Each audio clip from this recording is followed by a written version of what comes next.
just queue up these pics of litter. That picture there, Sheldon, that's at Pigeon Point. You know, this is a clear indication that there was picnicking taking place there. Yes. People came around, they had a little gathering, a little picnic, people come together, but the after, you know, the result of it, the leftover of what is going on there is what bothers you. Yeah. I mean, I went by another beach and I saw people sitting there, 3 ladies, they might have been sisters, they might have been whatever, with their bottles of drinks lined up and so on, and having a nice time. And I looked at them and I just like to see the little social, you know, interaction and gathering. Of course, I was a little bothered when I saw them at one point, even with their glasses in their hand, go into the water. I just feel, you know, if you go to the beach to enjoy a landside, a little bit of fun, but once you have any kind of booze in your head, to me the water, it's a no-no for you. You shouldn't bother. But they went on up to the point I left. But one of the things I said to myself, you love seeing them.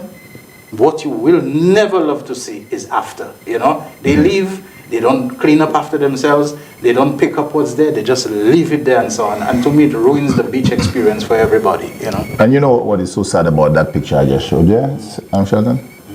It's that last weekend, was it Saturday or Sunday, I can't remember rightly, there was the Yamaha Fete at Pigeon Point. Right. So quite obviously, you know, the place was littered and everything, but there was a cleanup crew. Yes. There was a cleanup crew. So by the following morning, that cleanup crew was out there, right? And these people did a fantastic job of cleaning up the place. They cleaned up garbage that really wasn't their responsibility. And when I say I don't mean that they shouldn't have done it, but that it predated the Yamaha show. That garbage was there already. And they cleaned all that up. The place was beautiful. All right. And then, it's happening all the time. And you know, Albert, what is most hurtful about the littering situation? It's bad enough that we have people who are not mindful, who are unconcerned, who do this kind of thing. But we have another problem. Even when people act responsibly and they dispose of their garbage in the receptacles provided, we now have the zombie dumpster diving situation. Comes and you know, and it's happening all over Castres in the night, where they will, you know, go scavenging, diving into those bins and spreading everything. And I looked at it and I said to myself, we're complaining about people just throw things everywhere. But when you have the people who late in the night come to town, whether by Skinny, by KFC, whatever, to get a little meal, and they are good enough, responsible enough to put it in the bin, only to see it strewn all over the place by people who are looking for some lit light stack, who have no self-awareness, self-kind of dignity about them and so on. And how do we get past this? Because si c'est pas a lot. Yes. And then there are people, of course, who sometimes, you know, let's say, for instance, Thursday is their garbage day. They put their garbage out overnight. When you do that, especially when you put it on the ground in a plastic bag. I mean, that's just for the dogs. That is a dog's paradise. Yeah, you know? Even cats. You know, cats, all of them. You know, this is exactly what they want. They're going to come and rip it open because the smell of that thing is so strong and enticing to them. You know, and they have told people, put your garbage out on the very morning day, on the morning when it's due. Don't put it here. If it's in a bin and it's safe and secured, okay. But on the ground, I mean, come on, you might as well just dispose of it there, you know? Yeah. Now, Shane, we have another pic. That is, that area, Shelton. Do you recognize it? I'm trying to, but to be honest... Okay, let me help you out. That is the Rodney Bay area. Oh, with those high sidewalks? Yeah, but that's opposite the mall. Okay. You know? So you could see here, that's where the bus stop... That's the Baywalk and JQ malls and so on. Right, and that's the bus stop if you're heading for Castres. Right. Yeah, okay. Now take a look at that, Sheldon. Would you feel comfortable waiting for a bus there? In between the sidewalk and the little wall there. Yeah, but look at, there's so much litter. Yeah, there's so much litter. And even, I don't know what's going on with that area there, but there's that water. You can see the water, right, which has created this huge puddle. Right. And all of that. And I mean, it's just not a comfortable thing, really. It's not passenger and pedestrian friendly. Not at all friendly, not at all. So Shelton, I looked at that and I thought, my goodness, look at the amount of garbage, you know, that's strewn there.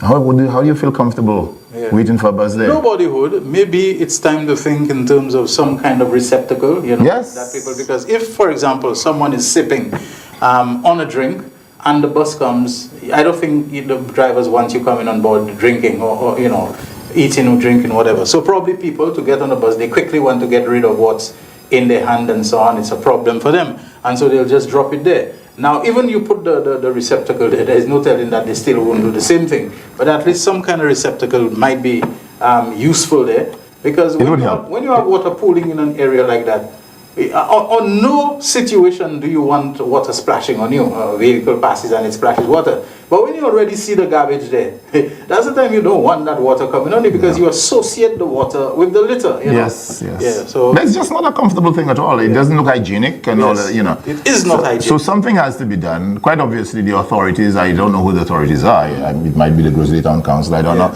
I understood that the Grizzly Town Council itself is constrained.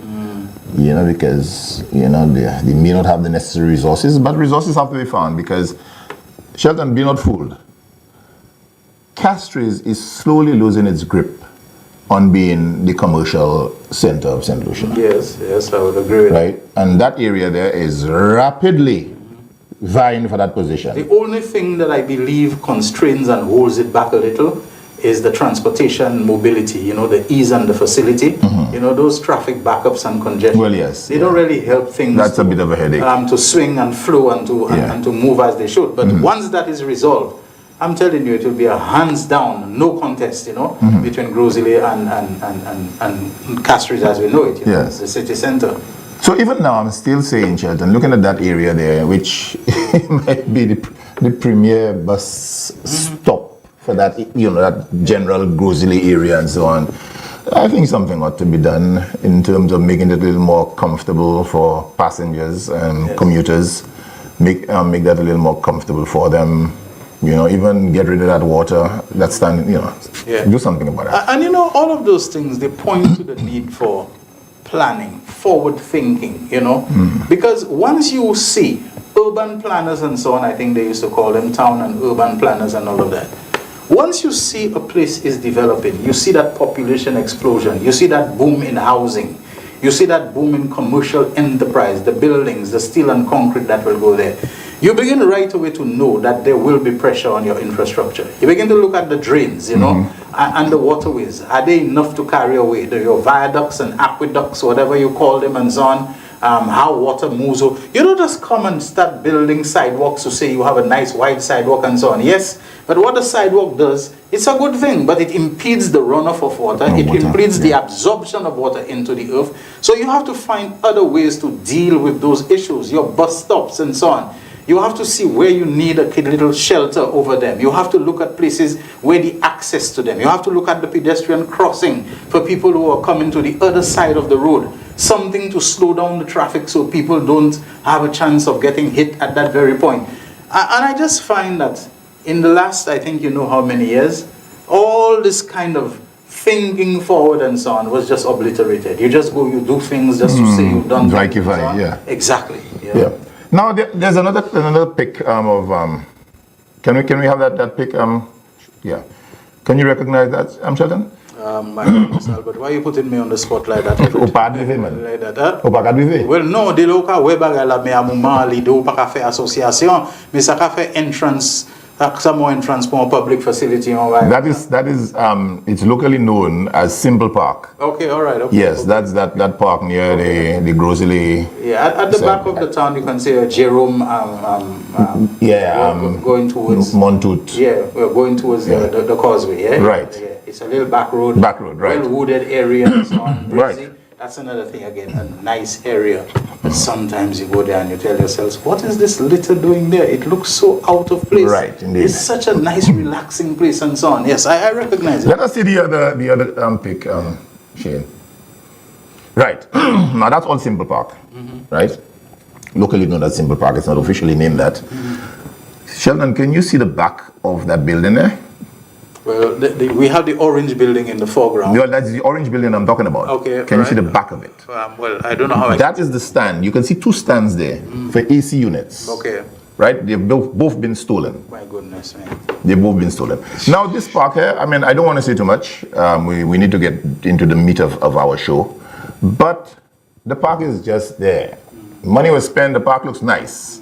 But what's it for? Okay. I'm just saying, what's it for? Operating. I think when Simple spoke to me, he said his concept was a fun and amusement base, especially for young people, for children and so on. We would have rides and games, you know, a kind of a mini Coney Island kind of experience. That was his vision, if I think, you know, have little popcorn vending machines and those sort of things. I remember having a conversation with him, and this was some of the things. I wouldn't say that was the sum of it all that he had in mind for that park. Okay. He got some damage from severe weather events some time ago. Some of his little okay, I mean, I don't claim to know exactly what, because I mean, simple, he started the little thing there and so on, but I don't know exactly what's happening with that from an official standpoint, because quite obviously it's government funds which went into making, right. You know, but anyway, but moving right along, I just wanted to see, you know, what is happening with this, because it's closed every day, just closed. So something needs to be done, right, to make use of it. Okay. Yeah. Now, Shelton, a few things have been happening on the international scale. Are you aware that lately a young woman named Kemi Badenoch was elected leader of the Conservative Party. Yes. A black woman. Yes. Right. This is the first black person to have from Nigeria. Yes. Well, actually, she was born in England. Okay. All right. But of Nigerian parents, she grew up in Nigeria. Okay. Right. She's not your typical black person, to be honest with you. She's from people of means. Yes. You know, both her mother and father and so on. And she, I mean, you just have to listen to her speak to her. She's extremely intelligent. Yeah. Outspoken. Outspoken and all that. Put any water in her mouth. Yes. But she is the leader of the Conservative Party. Potentially Prime Minister of the UK. Right. Yeah? I heard that. I'm a little skeptical as to how long she will last. You know, there is that thing where certain minorities and certain people who are generally not favored, they are given what seem to be honors and trust. And I think it's just repackaging the but party. basically, I believe it's after that defeat. When things are not going well, you know, you've taken a lot of egg in your face. You put this person as your face, so all the egg that was thrown shows up on their face. And you hand them what I called on my program earlier this week, a poison chalice. Poison chalice, you know? Yes. And as soon as, you know, the tea leaves read, you know, better, more positive. Yes, it's time for us to come back. Yeah, you grab it back from them. You find all kind of faults with them. And so, I don't know, I have this feeling in my gut that this is what Kemi Badenoch is going to fix. You know, she's going to be called upon to hold a Conservative Party, you know, to hold it at a time when it really does not look viable, it doesn't look promising for them. And as soon as things start to swirl around, you know, the whole it gets better. Exactly. Well, let's see how that goes anyway. There are wars and rumors of wars all around, Shelton. You have the war in Ukraine, which has taken a bit of a back seat. But it continues. All the time. It continues. We're not hearing much of it because it's been overshadowed by what's going on in Israel, right? Israel is now looking for trouble on three fronts, right? And possibly more. Yeah. Now, I don't know if they're looking for trouble. I believe their response has been disproportionate. There is a problem. I've often said that I believe Israel, and especially the conservative element that's in leadership, the Likud of Prime Minister Netanyahu and others allied with him, that they seem to believe that they can kill their way out of whatever challenges that they face. And right now there's the arrogance of we are powerful, they're militarily sophisticated. Which other country in the world do we ever hear can cause your phone and your pager to explode on you, you know, and kill you and do the kind of things. They didn't develop the technology. They didn't develop that. But the deployment, you know, we know that they're America's favorite favorite child, to give those kinds of things and so on. You know, the missile technology, the Iron Dome, and all these sorts of things that they can have. But I keep saying this: at least Israel can claim that they were attacked, that they're responding to an attack, however disproportionate that October 2023 attack by Hamas and so on, and incursion into Israel. I mean, it stunned and shocked Israel, and I believe they want to show that yes, you can attack us, but there'll be hell to pay. There'll be a heavy price to pay. But then I have to ask myself, in the case of Russia and Ukraine, what did Ukraine do to Russia? This is twice in 8 years that Russia has invaded Ukraine, has annexed a piece of Ukraine and so on, not showing any respect for their territorial integrity, and this sort of thing. The second time they have done it, as far as I know the narrative, Russia has never claimed that Ukraine has so much as tossed even a pebble at them. So there is one where, while I do not say it is just, but I can say there can be a little bit more rationalization for it and so on, that you just come, seize a piece of people's land, and you're sending missiles, and you're bombing them, and you're doing all sorts of things. Something about it just doesn't sit right to me. But anyway, whoever says that warfare is ever just, And we're helpless anyway. Just back Mr. Bad Bush now. Yeah, and like I say, But there's another war. Yeah, Iran, I keep saying, I think Iran is adding a layer of complication to that Middle East conflict, the Arab-Israeli conflict, in that Iran is not a legitimate party to that conflict. Israel has never occupied or annexed or invaded any part of Iranian territory, as, for example, the Palestinians, the Jordanians, the Syrians, and before the peace treaty, the Egyptians could have complained. So what is Iran's legitimate involvement in the Arab-Israeli conflict? I have problems with that one, Okay. Yeah. There's another war going on, Sudan. That you hardly hear of this one. Hardly hear about. Hardly hear of it, and I wonder why. Maybe they don't have oil, or how do you call it, rare earth minerals and gold and a whole lot of things like that, So. Now, Sheldon, the U.S. elections, right? Of course, we know that now Donald Trump is victorious. He is president-elect. And not only is he president, but it is the measure and the margin of victory. Yeah, the ease with which it did. It's like Trump won that election without breaking a sweat. Yes. Yeah. And he's got the Senate. Got the House. He's got the House. He's got everything. Got everything. So it's interesting, Shelton, because I can tell you from my standpoint, when Trump poked his nose a few years ago, I'm not talking about his initial, after his defeat, and he comes back and pokes his nose, I dismissed him. I'll be honest and I'll tell you, I just dismissed him. I thought, you don't stand a chance. And today, he's back in. Yes.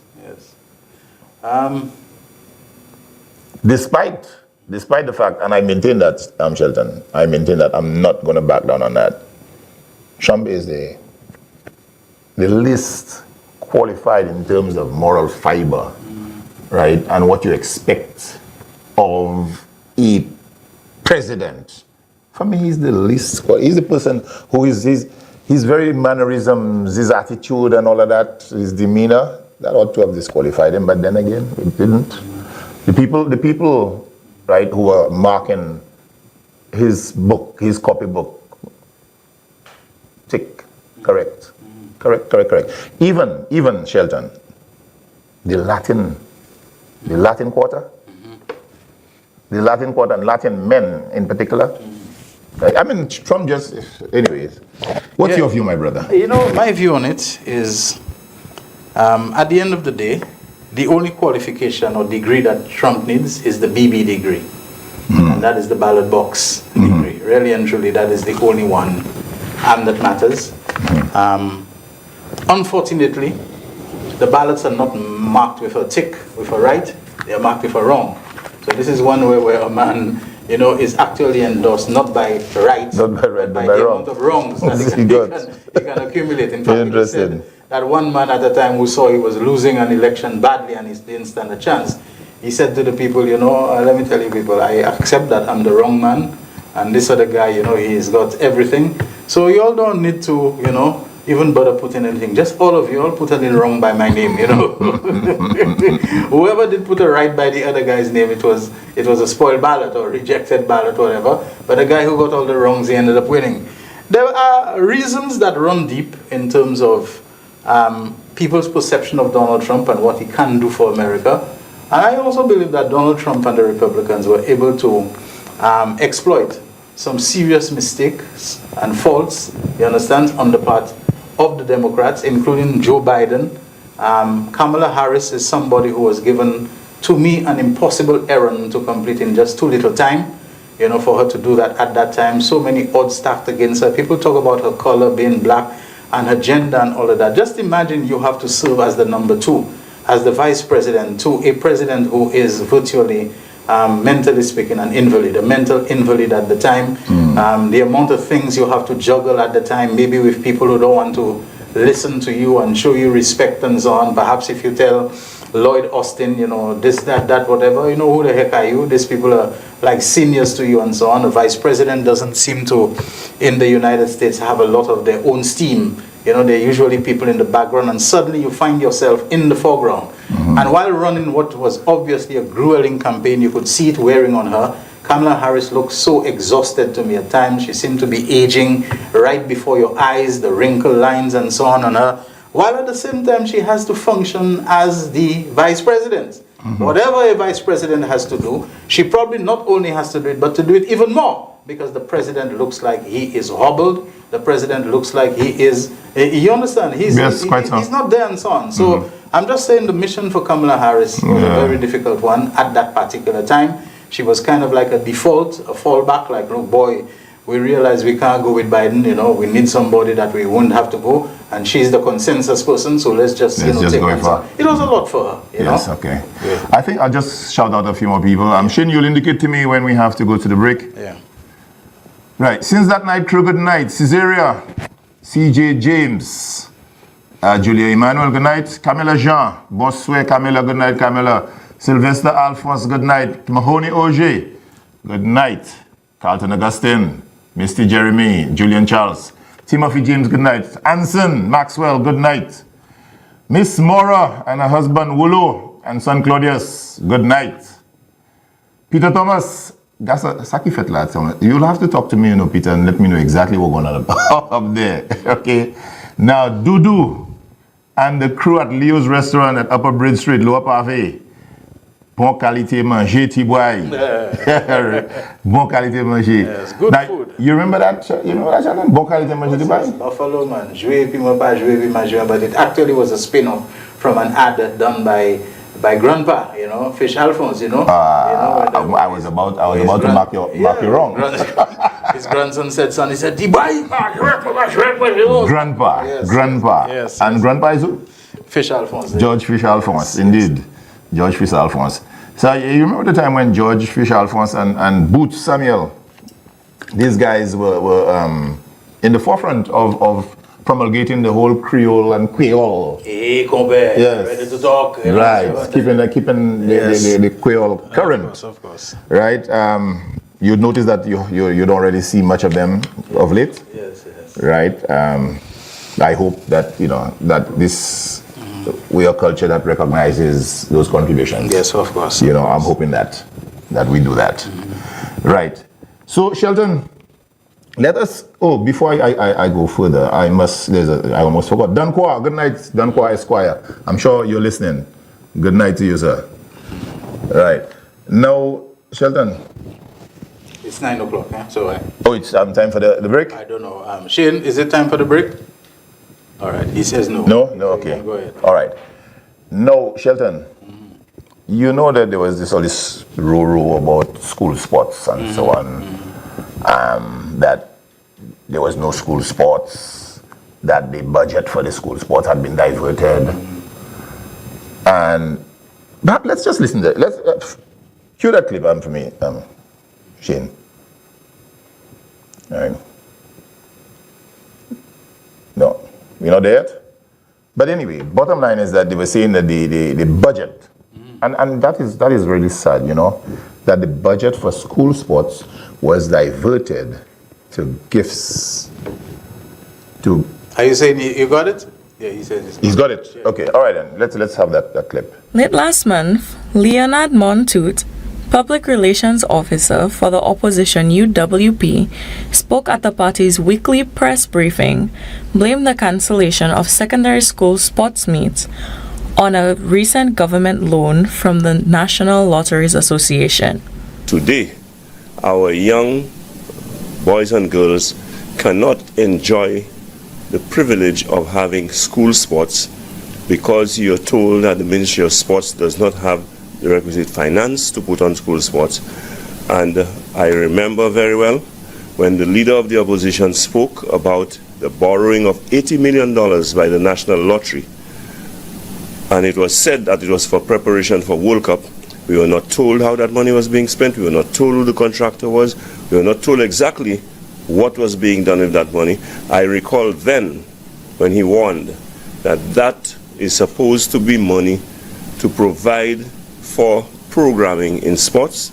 This week, Minister of Youth Development and Sports, Kenson Casimir, recently addressed and debunked rumors suggesting that funds designated for school sports programs had been diverted to celebrate St. Lucian athlete Julian Alfred.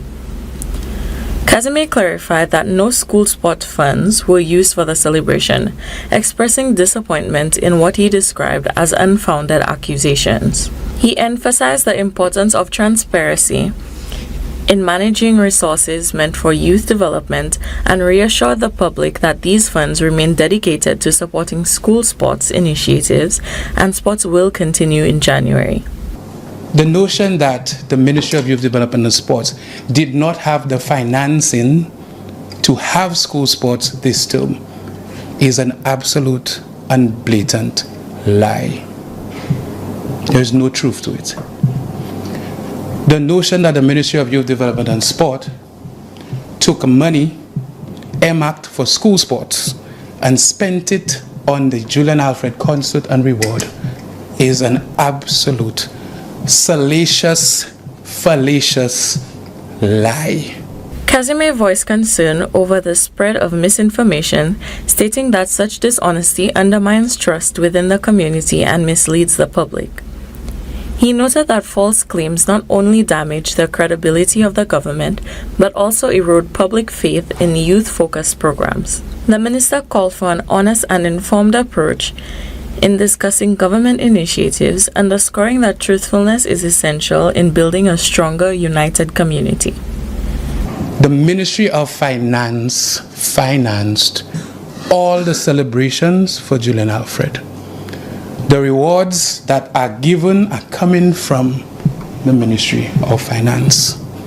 The Ministry of Youth Development and Sports have its own budget for school sports. That school sports budget cannot be touched for anything else than school sports. Highlighting the impact of such rumors on young people, Casimir expressed regret that some individuals would choose to propagate falsehoods that set a poor example for the youth. As a role model in youth development, he stressed that integrity should be upheld, especially in matters that directly affect young St. Lucians. Misleading narratives, he argued, create unnecessary distress and send the wrong message to the next generation about how issues should be addressed. It is sad, very sad, that persons who are interested in being leaders of this land, and it's not just one, multiple members of the opposition have gone on to absolutely spread untruth as it pertains to youth and sports development in this land. And it is sad. The only way we can show our next generation to get anywhere is to believe that you must lie. And then we speak about crime, we speak about deviance, we speak about the moral fabric of our society. Yet, those individuals charged with setting the example see no other way to do it but to be dishonest. Casimir concluded by reaffirming his commitment to fostering a culture of honesty and accountability within the ministry. He encouraged the public to seek accurate information and work together to support the development of youth programs in St. Lucia. By prioritizing transparency and integrity, Casimir aims to ensure that school sports and other youth-focused initiatives continue to benefit St. Lucia's young athletes and future leaders. Now, Shelton, I find this distressing, and I'll tell you why.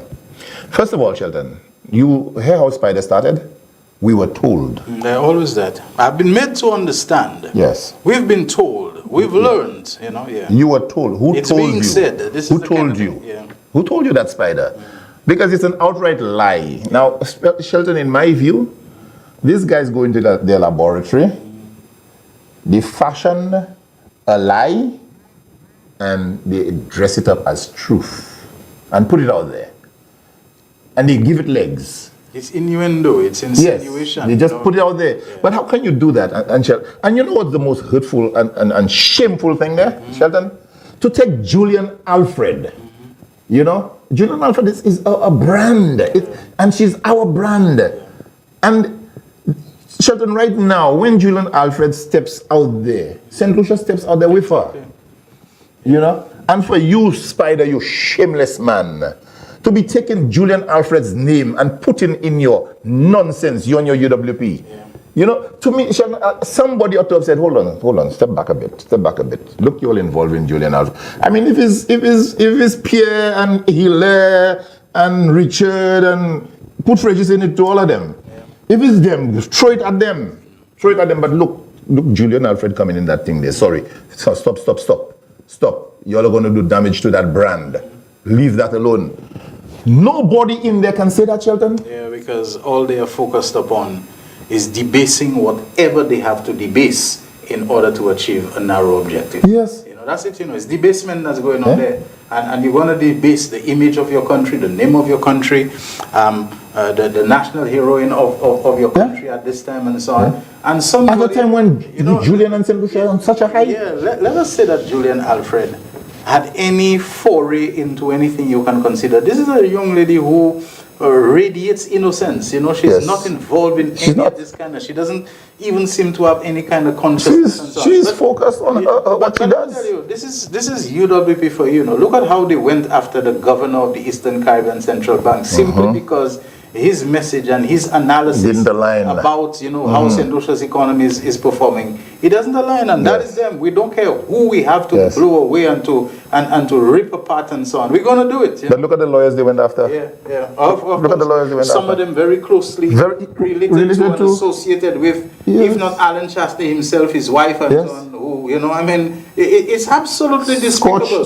But like this guy for HBO long ago used to have a program, that a sports program, Real Sports with Brian Gumble. And I remember that. The catchline was, nothing is out of bounds. Well, I'm telling you, in the UWP whole sport, as the old people would call it, nothing is out of bounds. Nothing. Family. If we have to go behind anybody, we don't care. If you friend, if you family, it is an objective that we have in mind to achieve, and we will do it. Yes. And it's just shameful, man. Come on. Spider, you have no shame, man. You have no shame. And then you come back and you say about how your class didn't vote for you. Yes. But when you go attacking people like one of the Flosac, daughters and so on, who's a lawyer, when you go after Jeffrey Dubule, when you go after so many people who in Dan Thomas, past, I'm telling you. Oh boy, nothing is out of bounds. Nothing out of bounds, as you say. Yeah. Nothing is out of bounds. It's just sad. It is just sad what these guys are doing, But there's also the question the health situation. You heard, Spider, about the health situation? And I've been hearing so many things about the health situation. Man, the things... There comes a time where it becomes so absolutely overwhelming. And it's not overwhelming because it is profound. It's overwhelming because it is just so blasé and repetitive, and there is nothing that is mentally challenging. It's just inundating, with something that really has no substance to it, that you learn to tune out because you feel like you're hearing the same thing over and over and over again. It's like somebody who knows how to do a looping tape. So they don't need a lot of sound. They just need, a couple of things, and then you just keep playing over again and again, and you make it repeat itself. With today's digital technology, it's so easy to do that. The health system is in a mess. This and that and the other. Yes, everything's a mess. Hey, whoa, health system in a mess. Well, how long has it been in a mess? If so, it's been in a mess for a very, very long time. That if at the very point where the mess is being definitively resolved, that's when you become so hyper aware of the mess that you can't stop talking about it. And this is what I find is a UWP tactic. You don't have substance, you don't have facts, you don't have anything that is really new or interesting. What you do is that you just keep banging, throwing mud at the wall. Exactly, all the time. And after some time, you hope to overwhelm. It's the same way they said the Hamas people did to Israel, the Dome of Iron. They hurled so many projectiles and missiles that they overwhelmed the Dome of Iron at some point. It just had to respond to too many simultaneous attacks. Another thing is the whole political terrorism of the United Workers' Party. Just keep throwing it all the time and tell people things are bad and it's a mess and the health system is in crisis. And you go outside the Castries Health Center, which the issues with it are well known and have been in existence for a very long time. But didn't the UWP plan to close it and move the operations to Victoria Hospital? I mean, right now, it's so bad and this is no good. Can you forget the protests outside the stadium in Vieux-Fort? Saying, Jude Hospital, we want our hospital, time to go. I'm saying, but weren't you just in office and you couldn't pull it off? And now that something is being done, you're there. You kept it closed. You have placards and this. I'm saying, well, wait a minute. Why have I been missing something? And it can actually cause you sometimes to doubt your own awareness. Have I really been out of the loop that I don't know what is happening? And this is the thing that they keep pummeling and plastering and blasting this thing over and over again. Now, Sheldon, since you mentioned this St. Jude's thing there, right? It's not on my list of things, but I have been wondering, because I've heard them say it, if by some stroke of extreme bad luck, the UWP was to regain office at the next election, would they abandon all the work that's been done at St. Jude's and then go now to deal with the box? And they make us believe, because Shelton, listen, I am not a contractor or anything, but listen, I know a little something about what's going on down there. What you see, the exterior thing you see there is cladding. That's what it is. Of course, it's cladding. It's been proven. So if they've got anything to do, it has no solid side walls. They'll have to take the cladding down, right, and build walls around this. And then to put back the cladding. And then to put the cladding back on, because the whole idea of putting the cladding on was to queneno. Yes.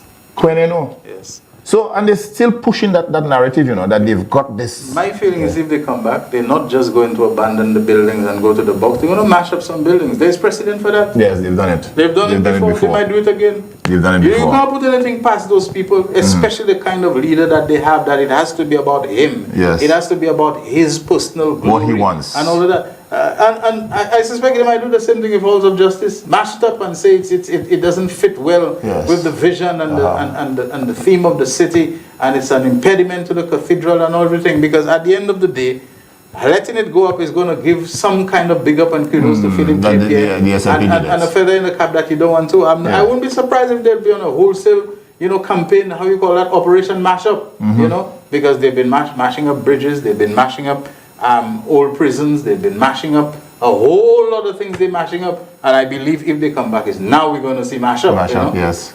Yeah. But that you must avoid talking about that prison thing when I'm around it, because it kind of riles me. Because of your career, it's something that, It kind of riles me up, that he did that. And it's more than the career, because I know how much trouble it put the police in when he destroyed the custody suites. Exactly. I know that. We heard the story about police had a guy they picked up for some reason, and they drove around with the guy, just going different places to the morning so that to let the hours tick by. Where you can legally, and they let the guy go because they had nowhere to hold him. Yeah. And Sheldon, I'm fully aware of what happens when the police have guests. Because Castries has nowhere to keep prisoners. Absolutely nowhere. You can't detain anyone in Castries. Right. Okay, at least not safely. Okay. So they have to be looking at the outside, where they've got cells in the various outstations and so on. That's what they have to do. And that is simply because the biggest, and it was actually the biggest holding facility in the Eastern Caribbean, right? Custody suites. Yes. He destroyed that. And when bad guys, bad hombres with criminal leanings and so on, get to know those things, that you probably will let me off because you just have no way to process and to detain me and so on. The guy's going to act up. They're going to behave bad. Because at the end of the day, Mr. Cop, I'll be too much for him, too much on his hands. And to compound it, Shelton, there was a consent order in place. Yes. Right? That, listen, we're not going to do anything until this thing goes back to court. Yes. And the court will hand down a decision on that. And on a Saturday morning, day morning, they gone and destroy the thing, But that's anyway. So moving on now, Shelton. We looked at Spider, right, with all that he had to say about healthcare, how bad things are and all of that. But I must tell you, Shelton, that we have a clip which shows exactly what healthcare was during the time of the Alan Chasney government. Shane, can you? It's going to be. I know that you just talking about in healthcare insurance, but it seems to me the average, well, not just the average, healthcare is going to cost an arm and a leg for a headache with all these expenses that must be met. If we continue, first of all, you made a statement like that with reference to the crime lab, and you prove correct that we alone cannot properly operate a crime lab. but the point is that we're going to open up Owen King. We're going to transition. You say you hope like next year? Yes, early next year. Next year. But what we will do is we're going to run it as a company initially, and once we get the healthcare insurance in, the idea is to have a PPP and to bring in somebody else to take on the operations. But nobody is going to come in and agree to operate the hospital on the promise that government is going to pay them. I never ever saw a nurse for my night and 2 days I spent there. I had someone taking coffee in the morning to me, and when she came up there, I saw my condition on a bed with all feces and urine. That was recently? Recently. I am 92 years of age. And she wrapped me up saying, remove the feces and the urine and throw the sheet one place. So I said, well, it's a day and a night that I have. In other words, things are bad in the hospital. Now, Mr. Speaker, almost 3.5 years into this government, and our people are literally dying at our medical institutions, Mr. Speaker. They are dying. And Mr. Speaker, if I had time, I would recount experiences of my constituents, Mr. Speaker. We have seen photos coming out of VH, Mr. Speaker, the conditions that people have to go through, Mr. Speaker. And what the member finds amusing is to boast about the DSH race, Mr. Speaker. I saw the member from Miku South post pictures of the stables and how beautiful and advanced and spacious they are. And I wondered, Mr. Speaker, a short distance away at the George Odland National Stadium, Mr. Speaker, that the horses are enjoying better conditions at DSH, Mr. Speaker, than St. Lucians are enjoying at St. Jude Hospital at the stadium, Mr. Speaker. And you want me to come to a DSH race in December, Mr. Speaker? That's what you want me to do? Mr. Speaker, you know, Mr. Speaker, I think, Mr. Speaker, is an insult to the people of St. Lucia. Our people are literally dying at our medical institutions, Mr. Speaker. They are dying. And Mr. Speaker, if I had time, I would recount experiences of my constituents, Mr. Speaker. We have seen photos coming out of VH, Mr. Speaker, the conditions that people have to go through, Mr. Speaker. And what the member finds amusing is to boast about the DSH race, Mr. Speaker. I saw the member from Miku South post pictures of the stables and how beautiful and advanced and spacious they are. And I wondered, Mr. Speaker, a short distance away at the George Odland National Stadium, Mr. Speaker, that the horses are enjoying better conditions at DSH, Mr. Speaker, than St. Lucians are enjoying at St. Jude Hospital at the stadium, Mr. Speaker. And you want me to come to a DSH race in December, Mr. Speaker? That's what you want me to do? Mr. Speaker, you know, Mr. Speaker, I think, Mr. Speaker, is an insult to the people of St. Lucia. Don't be fooled! The people are suffering! You're suffering! It's not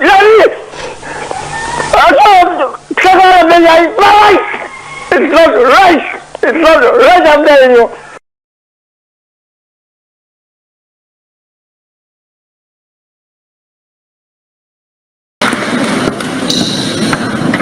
The young woman that was on the Victoria floor. Sadly, that's not the first time. That doesn't make it right, doesn't make it wrong. The young woman that was on the Victoria floor. Sadly, that's not the first time. That doesn't make it right, doesn't make it wrong.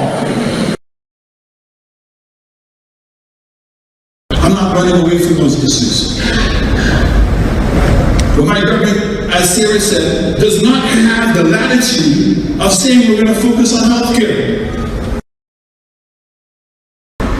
So if you take the same people at Victoria and you physically move them to the OKE and you don't change anything, I guarantee you in 6 months, despite being in a nice building, the quality of service is going to be the same.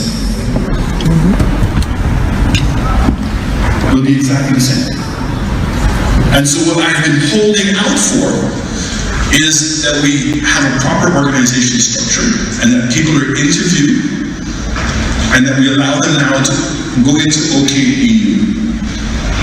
And that wherever their shortfalls are, that we now provide short-term training, medium-term training, and long-term training, so eventually solutions can run OKEU. But that's not going to happen overnight. So we are now working with a company called Cayman Health City. I'm hoping that the contract is going to be signed very soon. Right, Sheldon. Is it not your view that healthcare is an urgent need of the society? It should be a top priority. Yeah, it has to be top priority. Top priority. Health, education, I mean, these are supposed to be things that are right up there. You know? So when you tell me that you're holding out, right? People are sick and gosh, I'm sure people died. People died because of the poor facilities, you know. And at Victoria Hospital, because Spider is, you know what he said? He said the country has never experienced, I'm just paraphrasing again, as horrible a healthcare situation as we are in today. Spider said that. But you saw the clip. Of course, yes. People lying on the hospital floor. You have to ask yourself, what else is new? I'm surprised he didn't find a way to bring 2.5% levy. They taking health and security levy. He brought it in. We can't. But he brought it in. All the sum of the country's problems in healthcare and whatever. It began with the, it's all about the health and security levy and so on. Yeah. But quite honestly, I don't know. And the thing is, Sheldon, you cannot allow these guys to go on unchallenged, No, you can't, because then there will be an assumption that what they're saying is the truth. Is the truth? Anything but. Is the Can't truth? be anything further. I heard Guy Joseph saying something about, when they said about the school sports, they came and they defended it, right? But look, they said this and they said that and they have not defended it. So shouldn't I assume that is the truth? Yeah, so you just come and you heard the logic? You just toss things out there. Yeah, you heard the logic? Yeah. Because they have not defended this and they haven't defended, I'm assuming it's the truth. Yeah. You know, it is just so sad how those guys go about their business. And Sheldon, I'll tell you what, I could never be a propagandist. I can't do it. I can't do it, right? And when I say propagandist, I'm talking about in the fashion of a Joseph Goebbels and so on. Be careful with this Joseph thing, Joseph Goebbels, you have there, another Joseph over here, and so on. It looks like they're linked across the span of time to do this kind of propaganda. Joseph, Joseph, who just know. Okay, Joseph. Where he's along that, yeah. C'est pour ça que Joseph on vient non ça. Yeah. But yeah, he's very much like that. Spider's like that. C'est pas pour nous brutaliser non Joseph ou ça. Oh, okay. He's supposed to be. Yes. But seriously, Shelton. Yes. Seriously, those guys just fabricate something, right? They fabricate it. Yeah. Right, and here's how they do it. They come with a premise, they put it there, and when they put the premise, it's like it's possible that this is the case. Yes. But by the time they finish it over there, it has become fact. And the government's supposed to respond. And if the government, especially the ministers, the cabinet, do have to go by that rule, they won't have time to do anything else. They can't do the work they do. Their whole life will be responding to things that people just concoct. Yes. And they come and they throw it out there. We've been made to understand, and we've been told, and we've been hearing, and that's it, But you know what the good thing is? Yeah. The good thing is, Shelton, without it being organized at all, right, it's just good fortune. There's yourself, let's not even go with you. Yadi and Jaim on a morning. Yes. So when they say the thing is overnight, by morning time, Yes. Yadi and Jaim are responding to them. Exactly. Then in the midday, you're responding, right? That is Monday to Friday. Yes. There is Michael Gaspar. Michael Gaspar on a Sunday. Anukoze. There is Calix George Jr. Yes. On the weekdays also, Yes. you know, midday time. Yes. Lunchroom. Yes. There is Lisa Jawaye. She's Wednesdays, yes. right? For the record, yeah. And on Thursdays, can I help you? Can I help you? With Richard Frederick and your humble servant. Yes. When he doesn't have a horse. Yes. You know, so we catch them early. We catch them early and we can debunk them. Yes. But you know what the thing is with these people? According to Richard, there's somewhatism with them. When you catch them, they never go like, oh, okay, yeah, all right. Yeah. They never do that. They never apologize. They never. No apology. They do not acknowledge. They just move on simply to the next one. They just leapfrog into something else. Yes. Look at the Martinez thing. This thing has taken blows that it has not an ounce of credibility left in it and so on. You think they'll ever come and admit that they're wrong? They just leapfrog into something else. They go into school sports and they go into something else. This Martinez. To hell with Martinez. Because he realized that this thing has flopped. This thing has crashed. This thing has burned. It's going nowhere. Yes. You know. Just taking a guy with a criminal background, you know, and just coming and using that guy as if he is the gospel. Yes. About Martinez said it. Martinez said it. Yeah. Now I see they realize Martinez is not cutting it anymore. I see they've pulled back into the domestic space to take a trusted old, you know, rusty weapon, you know, and bring it out to come and talk foolishness again, you know. But just watch the time, my brother. Yes, I see it's now 9:29. Shane, are you ready? Yes, so we're going to go to the break. And when we come back, we'll deal with another matter. Yes.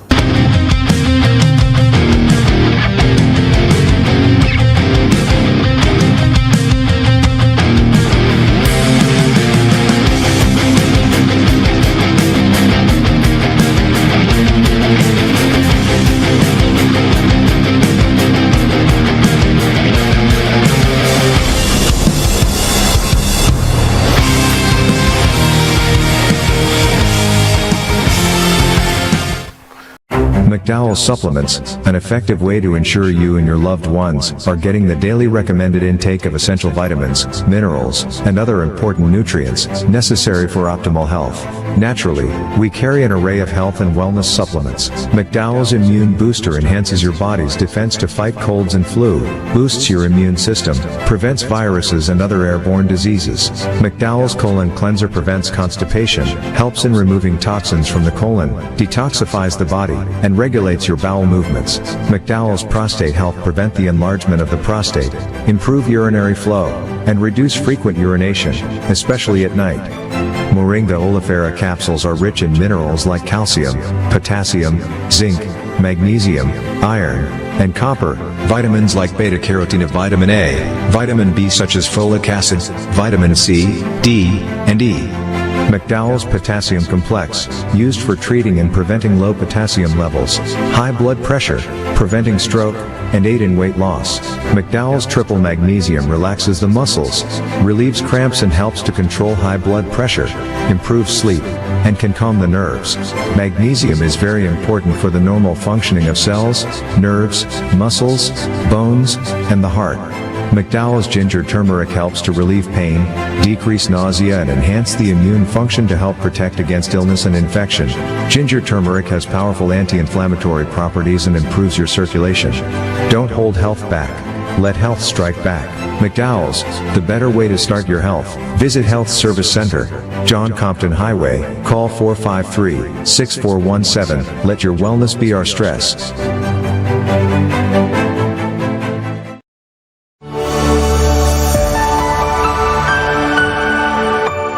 You're watching MBC.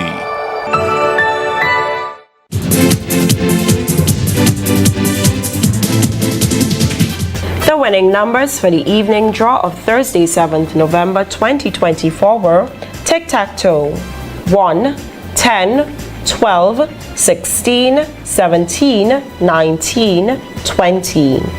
Big 4, 0763. Big for multi-X 2X. Pick 2 4 8. Pick 2 multi-X 3X. 1 off 1 3 8. Lucky 3 1 7 7. Lucky 3 multi-X 2X.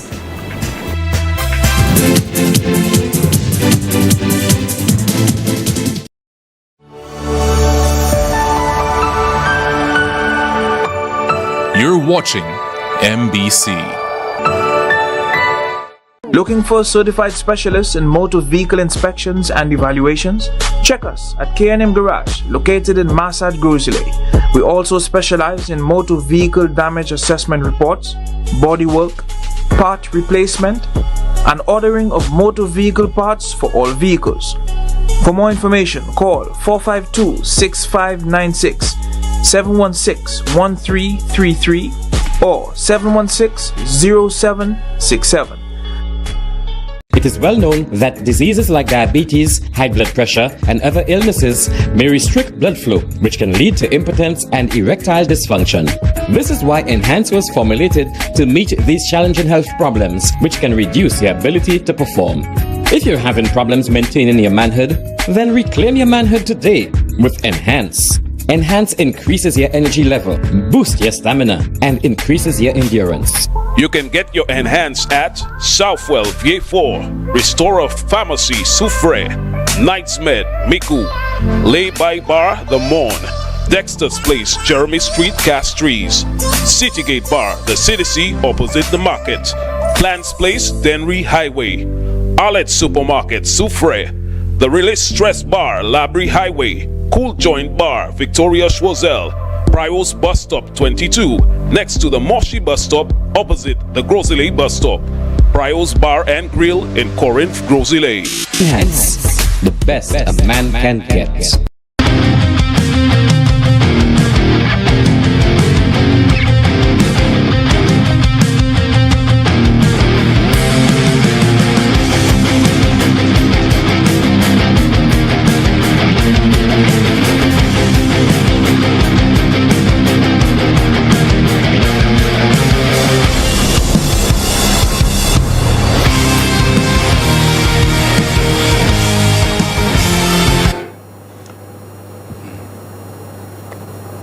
Welcome back. Welcome back. During the break, of course, you normally say it's a chicken break. Yeah, okay. Right now. So why is it no chicken? It was appeared in front of me during the break. What happened? Y'all fellas, how they say that? Y'all holding out on me? Holding out on you. Yeah, but we must big up Skinny. Yes, okay. Yes, Skinny and his nice chicken, so big up Skinny. Yeah. Sheldon, I'm not going to keep you here late tonight. Must say Albert. Mary Ched. Right, so I'm not going to keep you here late tonight. Right? So we're just going to go into, because there's a little something that's trending. We're just going to go into it for a little. Shane, the clip with Nigel Toussaint and Timothy, could you just play it first, please? In the case of St. Lucia, the newspaper question of the day, what St. Lucian voters can learn from the U.S. presidential election, if anything at all? What can St. Lucian voters learn from the U.S. presidential election? And I think some of you have been commenting, so during the course of the program, I will be going through some of your comments on the Newspin Facebook page.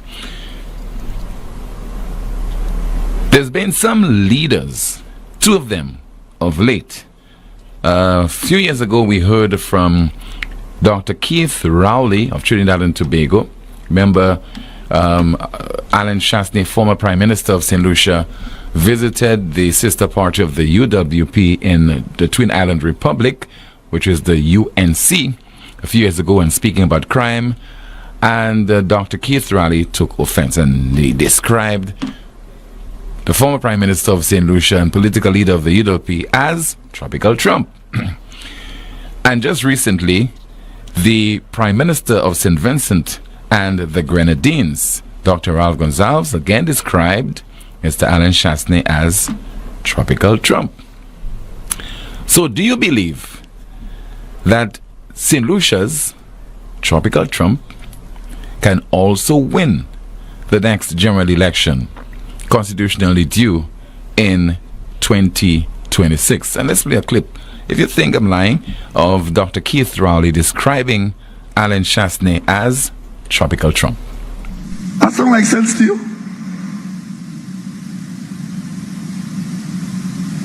But they sitting down with Chastney as if St. Lucia, who had Chastney in their government to run their country, throw him out of office unceremoniously, but in Trinidad to try to tell us how to run Trinidad. No thanks, Tropical Trump. That sound like sense to you? They would rather if you're ignorant, and then they will foolishly come and tell you they have a speaker to come and talk to you, and go and bring a loser like Alan Chastney, bring him to Trinidad to tell you about crime. Isn't that a crime? Now, Sheldon, I neglected to mention when I was naming the various organs the Labour Party has protecting the borders, there's also Dennis Springer on a Sunday. Right. Now, Sheldon, here you have, I mean, I don't know that we have the time because I want to leave here and allow you to leave at a reasonable time, and I want to go to the lines as well. But here you have Timothy embracing this Tropical Trump thing, and that is coming off the victory of Trump, you know, because Timothy has repudiated the whole Tropical Trump thing, you know, not accepted it, he's been upset about it and everything, but today he's embracing it. It's been given a renewed kind of currency now that Donald Trump has won. Yes, now that Trump, yes. Okay. But we have another clip, Shane. We have another clip. Can you play that one, please? I think it is appropriate to speak on the subject brought by the lady, you said it? The one with Nigel Toussaint. Guy threw you under the bus. He said you are a supporter of the SLP. This guy's one. Guy has to say that I'm a supporter of the SLP because Guy cannot come to terms with that a member and supporter of the UWP is against some of the things happening in the UWP currently, especially the leadership. Now, Guy knows very well that the UWP has become kind of a cult-like organization, and those of us that have been in the party far longer than the 20 years Guy says he has been there, because I ran election for the UWP longer than 20 years ago, and Guy says he's only been there for 20 years. I've been following the United Workers' Party, counting elections since I was 8 years old. I am currently 60 plus. I've been following them since I was 8 years old, counting elections for my father. My father was instrumental in getting Hunter Faswa elected in Castries Northeast. That's how long I've been there. So I know the party, so Guy can't tell me what the party's about. And I'm telling Guy Joseph that the party looks absolutely nothing like the UWP is supposed to look. And if he and Alan and Jocelyn and the other cult members want to form their own party, call it something else. Don't call it the United Workers' Party. So as long as they call it the United Workers' Party, me and people like me will have something to say about it, because it's not what it was supposed to have been. Now, he doesn't want to hear that Alan is not an effective leader, but he isn't. The constitution of the party has changed. How many delegates does it take now to decide to make decisions for the party? That has changed. And it has changed to make the numbers smaller rather than larger. So basically, if you have 3 delegates, You can influence, any one person can influence 3 delegates. But those are internal things. But how are the members supposed to address these issues if the members are kept out? Everybody cannot support Alan, and everybody will not support Alan. But the executive now has designed a method to keep everyone who will not support Alan out. They will not call meetings that allow the general membership to air its concerns. So how are you supposed to do that? Basically what they're going to say, oh, if you don't support Alan, leave the party. Like hell. No, we're not going to leave the party. We will come together and we will do what's right for the party. Because it's an organization that has to get its operations in order, and the operations of the party are right now not in order. A small group cannot decide to take an organization that has had people supporting it for generations and decide that they are the only ones that are going to make decisions for the organization. No. If it's done democratically, and I did a live on Hot FM on democracy. Alan has taken every point that I raised in that live and embraced it, but only superficially, because the organization is not being operated democratically. If it's not being operated democratically, how in the world are we going to expect that the country will be run democratically? We are not supporting dictatorships in St. Lucia.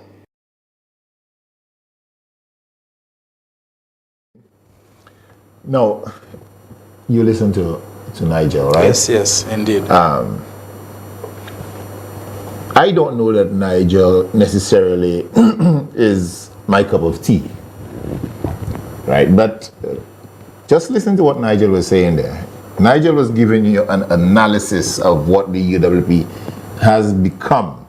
Because this is not the UWP of old, you know, Shelton. That when we were young boys and growing up and getting interested in politics and so on, that is not that UWP. There's been a takeover of the UWP. I mean, she mentioned the 3 delegates, right, per constituency.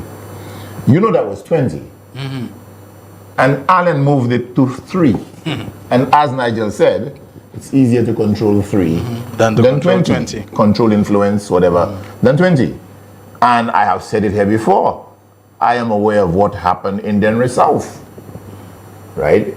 Denry South had as the chairperson of the constituency group in Denry South, right, was a graduate.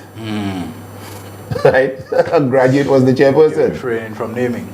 And the man removed the graduate and put, and Chelsea, this is no lie, the man put, I mean, at best, this man is functionally literate. At best. At best. Right? But I would just go with illiterate. These are the people that he feels comfortable with. Yes. You know? So it was just about loyalty to me. Yeah, but that's what he wants, subservience. He said so, to submit to him. Yes, submit to me. The man doesn't want even anybody who can make a suggestion to him, much less to challenge something he's done. I told you, somebody who worked with him, whether in heritage tourism or whatever, told me that the man had a meeting with them shortly after he was appointed Minister for Tourism, you know, and Civil Aviation as a senator, you know, back in the 2006 to 2011 UWP government. And he sat them down and he said 3 things he wants to make clear. Do not question me, do not second guess me, and do not try to help me, you know. Now at which point do I walk out of that meeting? You know, I'm telling you. And it's sad that the person who told us that, he passed away subsequently at some point. Nigel Mitchell, I don't know if you know him, you know, his wife was a lecturer and administrative person at South Louis Community College, Leslie Crane Mitchell, you know. Nigel told us that, and there's another person who was there, the 3 of us were by the Gablewoods Mall, Sunny Acres, you know, we were standing where the post boxes are and so on there. The 3 of us were having a conversation, and I'm tempted to say the name of that 3rd person, but you know, you have to be careful sometimes, people, for various reasons. Yes. You know, and Nigel told us, he looked at the guy and he said, you see, you you really, really, really not material for organization, for leadership, for any of that kind of thing? He said that to them plainly. I want to make 3 things clear. Do not question me. Do not second guess me, and do not try to help me. Now, when a man says that to you, is it any surprise that his behavior as a leader of a political party is not founded dictatorial? Exactly. Dictatorial. You know, and it's only resources that this man can have that can catapult him to that position and that can sustain him there. You know, because Alan Shastney will destroy any organization he is part of with that kind of attitude. Of course he will. And when Nigel comes and Nigel says about this is not how the UWP we knew. Well, Nigel, that's not the same UWP. Too many people are Sapa Flabo. Yes, this is Sapa Flabo. This is not. You can mention the names. Come on. Antonia. You know, yeah. Right. You know. Antonia Alcendo. Yeah. People like Mary. Yeah. Mary Polius. People like look, Catherine Sealis. Whatever you say, UWP, this does not reflect. This is not the identity of the UWP and what it was about. And Compton was so much more profound, resourceful, had so much more depth, had so much more gravitas, you know, and all. Exactly, than Alan Shastney. And John Compton didn't have that kind of attitude that nobody can talk to nobody. As a matter of fact, he sought out the opinions of people and welcomed them and so on and in discussion. But this man just feels that in order to show that he is of He's some the boss. kind, exactly. And I'm better than you. Yeah, you know. Come on. So you must submit to me. Totally. And the other thing too, there's a streak in him that if somebody does not give that kind of submission, if they do not give this kind of, you know, agree with everything you say, Alan Shastney has a vindictive streak to him. And it is not limited to Labour Party people or opponents. Yes. People who are part of his. The man is known for marginalizing and sidelining and doing this kind of thing to people, you know. Yes. I mean, look at the National Trust, what he did, you know. Oh, yes, indeed. Shelton, I want to give our viewers and listeners some time to call in. So we'll open the lines now, right? And let's listen to the questions coming through. Right. But yes, Shelton, the National Trust, you know, that's a bit of a peeve of mine, you know, what this man did to the National Trust. You know, that is a peeve of mine. And you're going to tell me you're going to, what do you call it, withhold, not stop? Withhold the subvention. Yeah. You know, he withheld the subvention pending the submission. Look at what the man did to Janine, you know, Janine Compton. John Compton. You know, I mean, come on. You talk about standing on the shoulders of the great Sir John Compton, but immediately, I mean, come on. Shane, you open the lines? So, all right, well. The number is, of course, 4533911. You can see it on your screen. So, you know, you can call to talk about anything, comment on whatever it is. You've been sending messages, and if you prefer to do a voice interaction, well, we're all up for it. Indeed. I mean, here's how the man describes Janine. She doesn't support my party. It doesn't become the United Workers' Party anymore. Yeah. You know? That's why, you know, there's a reason why it's called United Workers' Party. Now it has become your party. His party. You know, because you feel you purchased it. Yes. Yeah. You know, and I mean, you're dealing here with the daughter of one of the founding fathers of UWP. Right? And yet you will treat her so shabbily. You know? But that's, I suppose, Shelton, that is just the man. It's what goes well for him, what he wants, and not what is for the betterment or what is for the greater good. It's just what he wants. You know? I am told that there are other people that he blocked from getting certain jobs, certain regional jobs and so on. You know? So there's something seriously wrong with this man. Will Lewis was supposed to get a job with the Caribbean Tourism Organization, whatever, but the CTO, the way it is structured, there has to be some kind of governmental input and endorsement. And I believe, you know, the intervention of a certain prime minister, you know, made clear that Lewis, but, you know, in no time, Lewis was able to get, you know, a job that had, you know, quite a lot of, you know, yes, when he went down to Tobago. Yeah, exactly. So a lot of jewels and so on attached to it and so on in Tobago. And Lewis is back here, you know. Yes, he's back, yes. You know? And actually, I've had interaction with Louis. Louis is what we refer to it as a top man. Yes, exactly. Yes, Louis is a top man, man. Louis is a credit to any organization, you know, he works for. Yeah. And yet you're gonna try to block the man and so on. You know, I don't know. Anyways, these are the things. We don't have any calls coming. The people are not interested. Yeah. It's 9:52. Sizot Painti, we say, I'll tell you, we have 8 minutes to continue. We have 8 minutes to continue to talk. Yes. Right? But Shelton, I want to just go back to, Enoch Matran, good night. Good night. Enoch is on. Pretty on Purpose is here as well. Mr. Jeremy, of course, Divine Turville. Yeah, somebody's trying to call and they say the line is busy. So just check if there's a release that needs to release. Whether, I don't know if upstairs it's tied up, I'm not sure.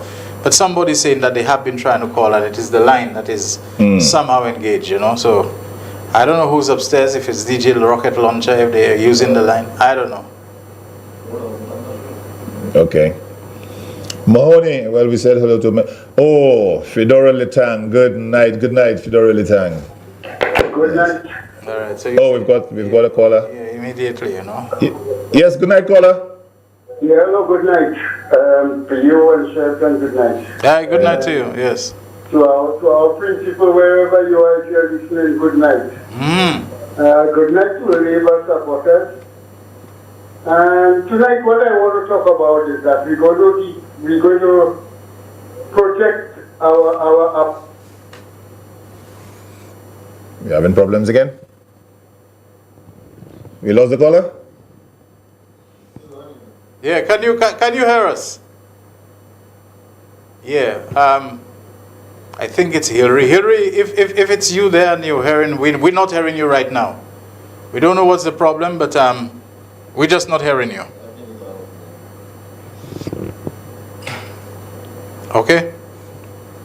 Let me see if I can get him on. All right, he's probably calling back. Okay. We've got another call. Good night, caller. Hi, good night. You guys hear me? Yes, we can hear you. Yes. Okay. Let me do it this way. The UWP has nothing to talk about. They have nothing to say except to make up stories. And that doesn't work for them because they know that the stories can easily be debunked. But what worries me is the news media.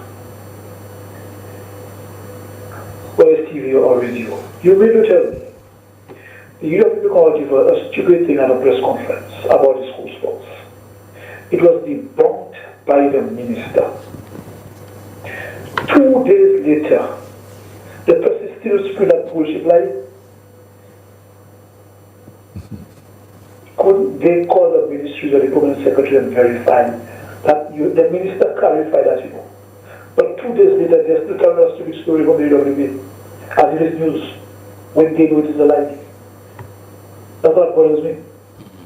It's as if there's no investigative journalism nowadays. He said, they say, and I put it on the radio, I put it out. He said, they say, she say.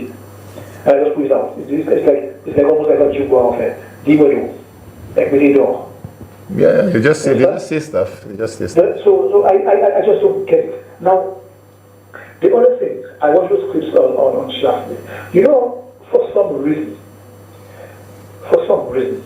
I think, I don't know if it's dementia or something, but it seems like Shaftly forgot that he was Prime Minister. And he forgot all the things that he did, you know. And he believed that we have forgotten too, you know. Do you remember the gentleman from Denry? Isav Tutsaik affair. We actually have to say that, but I'm he can't go because everything he says can be debunked, everything he can be alive. And when people say Alan Shaftly has a scary money, I say about him, but I remember the first credit card. When he was there to talk to us, remember? He was there to talk to us. Compton had to get a currency, go take the credit card from him. Yes. I heard that as well. Yeah, no, it was stopped whilst he was overseas. And then I talked to us. Now, we don't want to do like them and say, I was told and I've been made to one, but it's a long time I heard this thing, that he was maxing out a credit card, and Lancigo went to tell Compton, I don't know what to do, you know. I don't know what to do with this guy. This guy is just And boy, Compton said, but why are you coming to me? You know, take the credit card from him. I was very reliable. My source is unimpeachable. Impeccable Now, source. I'm surprised to hear Nigel Toussaint coming out now about the UWP. Where was she 5 years ago? When UWP when Shafni was in office? What was she saying? Didn't she see then what she seeing now? Didn't you see all the nastiness that Shafni was doing? All the useful, wasteful spending, all the victimization, the lack of leadership, and everything else there. Where was she? It's only now she's concerned about the old UWP versus I would say bad UWP now, but the Shafni UWP. Only now she's seen that. Where was she when Shafni was doing all this back up there? We was victimizing all radio stations and everywhere, doing everything. Where was she? She kept quiet, and now she's come up because she feels aggrieved now. Or I heard a conversation she had with Timothy Polio on your screen. Now, it's like all of a sudden she's now the champion of UWP. She's concerned about UWP. Yeah, be that as it may, as I say, I don't know that I'll sweeten my coffee with Nigel. But just listening to what she said, you know, there's merit to what she was saying. Take it for what it is. Yes. But Mr. Bridges, if you go on all of Nigel Toussaint's Facebook postings on Facebook, all what she does was adoring Shasta, you know. I don't know that is necessary. I mean, I can't say that I'm telling you. I have come across postings by her where she has taken issue with Shasta. I have. So I'm not saying that you're wrong, but I wouldn't say that today or yesterday was the first time that she has taken issue with Shasta. Okay. And I wonder why. Is there an ulterior motive? Does she want to come back to the UWP but I hear there's a new UWP going to form before the election. Not just Shasta, Flabo, you know, a new Flabo. Yeah, what can I say? But she's part of it. Well, look, I have spoken to people who are not very happy with Shasta. But let's give someone else a chance because we're going to wrap up pretty soon. I saw my pan on a camera back when I was nice. Yes, indeed. Cool. Richard on a riding a camel. Okay. Yes. So yeah, we'll take about 3 more calls. I don't know. Yeah, we'll take about 3 more calls. Just keep it pithy. Yes. Good night, caller. Got a caller?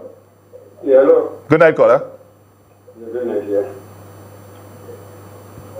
Yes, sir. Go ahead. Hello? Go ahead. Yes, go ahead. Hello, good night. Good night. Yeah, can you hear me now? We can hear you. Yes, go ahead. Apparently. Yeah, let me just say what our in fact, what you was mentioned tonight, right? That we must fact check the United Workers' Party at every opportunity that we get, because what it does to them is that it gets them confused, it gets them quarreling with each other, they cannot follow their politics, and that is what we need to do. Just let them go into their own destruction, and sometimes I say we should not respond to them.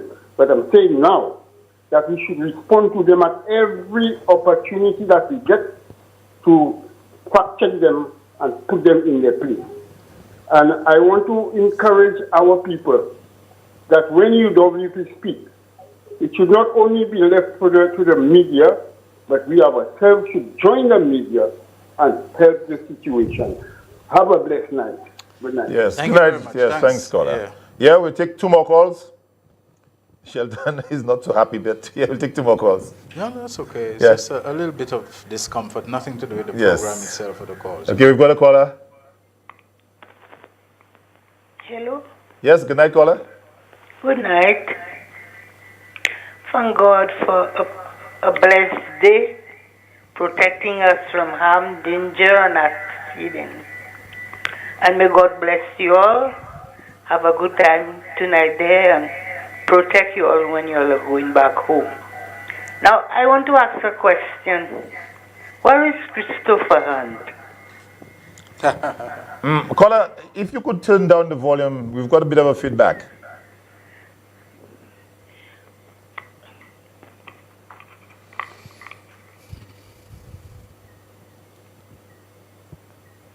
Hello? Okay, yes. So you asked the question, where's Christopher Hunt? As far as I know, Christopher Hunt is alive and well. Yes, hello? Yes, as far as I know, Christopher Hunt is alive and well. I had interaction with Christopher earlier today. Okay. And he's fine. But you'd like to send, he's probably listening, if you'd like to send a message to him.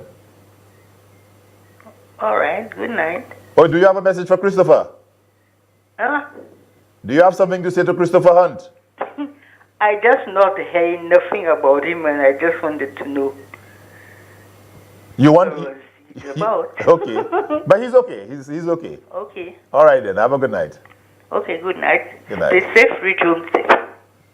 Yes. We're going to take the last call. Last caller. Last caller. You know the people want Christopher Hunt. Yeah, we've got our final caller. Yes, our final caller. Good night. Hello. Hi. Good night. You guys are sounding rather distant, so I can barely hear you. So possibly that may have been the problem. Okay. I want to make 2 points regarding the litter. My issue is that the company responsible for doing garbage collection in the South does bulky waste collection every first Wednesday of the month. I called on Saturday to ensure that I had the correct date. I was assured that they do bulky waste collection every first Wednesday of the month. Yesterday was the first Wednesday of the month. My bulky waste is still by the road. I called at 4:26. I spoke to someone. I was assured that bulky waste would be collected yesterday, Wednesday. Now, when I'm talking about bulky waste, I mean bulky waste, and it's by the road. So I need to know, and it got wet in the rain. So there's going to be a problem because it's bulky waste.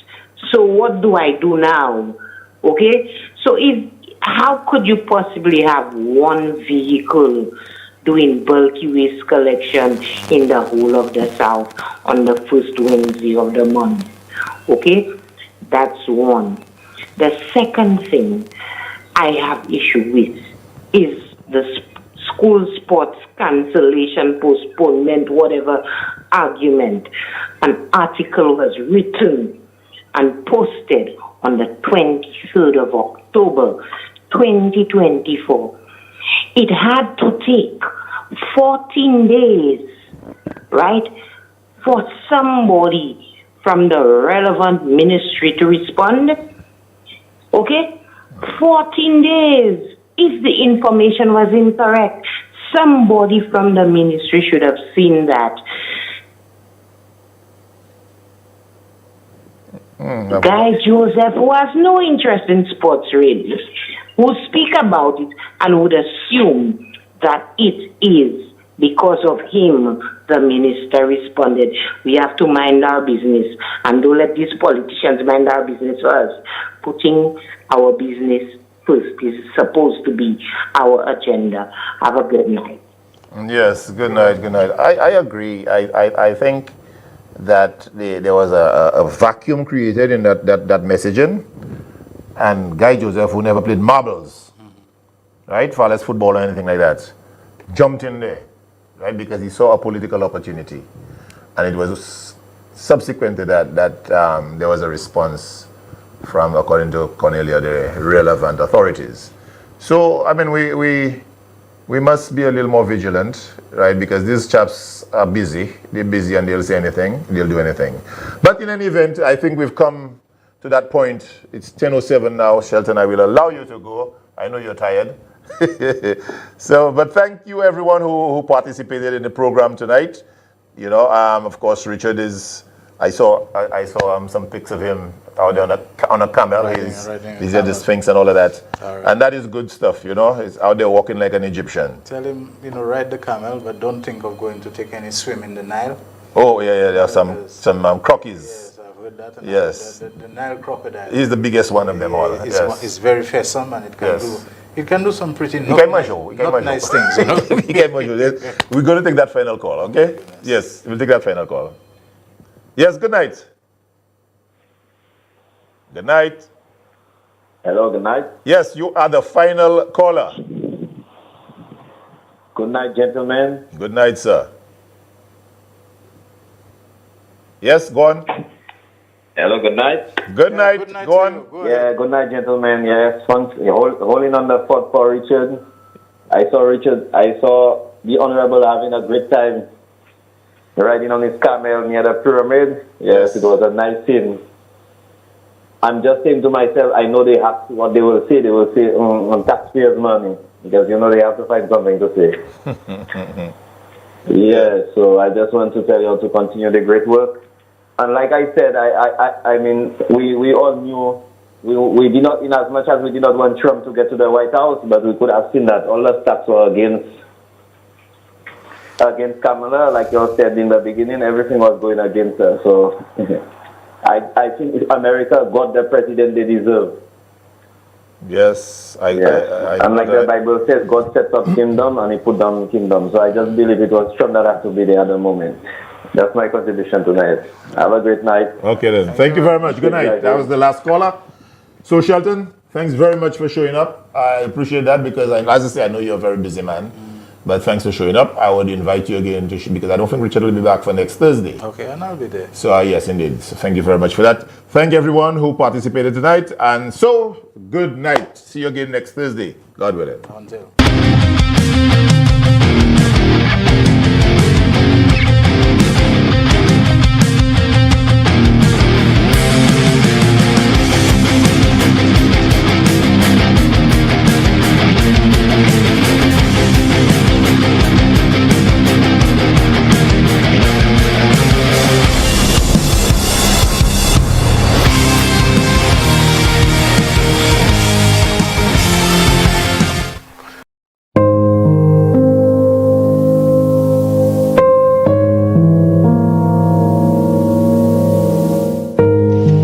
My name is Martina. I would like to say thank you to the guys from Paddy Access, especially Jermaine, for a job well done. I called him 2 days before my brother's funeral to do a live video, and I was not disappointed. He was professional and kept in touch with me throughout the live, just making sure I was satisfied with everything. I would definitely use Paddy Access again, and I highly recommend that anyone looking to do a live video to hire them. Everyone who watched my brother's funeral had good things to say about how much of a good job the videographer did. If you want satisfaction for your money, Paddy Access is the way to go.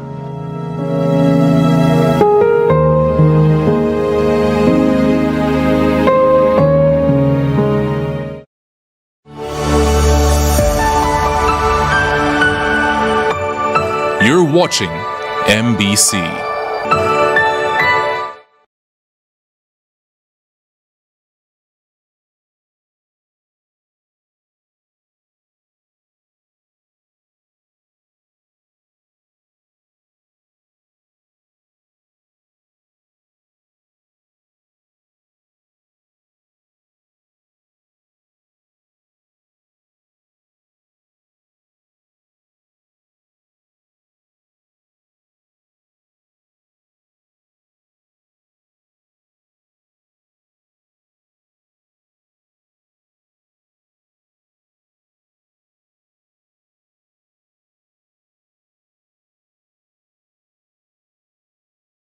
State